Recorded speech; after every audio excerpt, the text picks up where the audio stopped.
livre Elle se manifeste s'inscrit dans un projet au long cours qui était de documentaire manifeste au démarrage, initié donc par France 2 avec l'agence CAPA.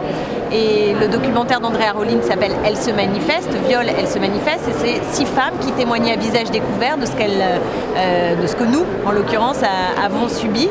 Et par la suite, on a donc fait le manifeste des 313 qui est paru dans le Nouvel Observateur, donc 313 femmes disant avoir été victimes de viol, tout simplement, ce qui est un acte à la fois politique et éminemment subversif parce qu'on sait combien la honte et le silence entourent le viol.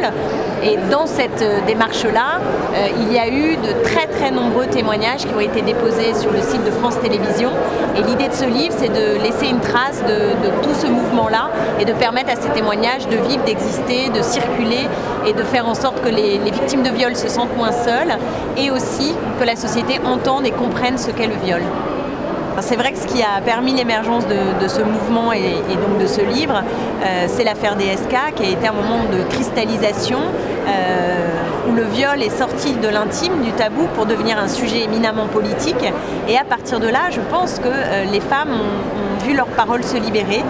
Tout le monde s'est mis à discuter des agressions, du viol, et des femmes ont dit bah oui, au fond, moi aussi, il m'est arrivé ceci ou cela.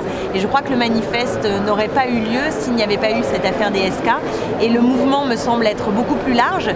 L'affaire DSK, c'est quelque chose qui a cristallisé, c'est pas en soi l'événement, parce qu'on peut voir qu'avec New Delhi, par exemple, la mobilisation à New Delhi, ou le film de Michel Aviad, Invisible, qui est né en Israël, mais qui a beaucoup circulé à travers le monde, on se rend compte qu'il y a une parole qui est planétairement en train de se libérer, et c'est le préalable pour que le viol puisse être réellement combattu.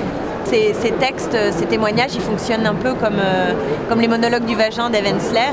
Et moi, je me dis que ça serait vraiment formidable de pouvoir les adapter au théâtre. C'est une manière de faire circuler cette parole. Et je trouve qu'elle aurait vraiment toute sa place dans les théâtres de France.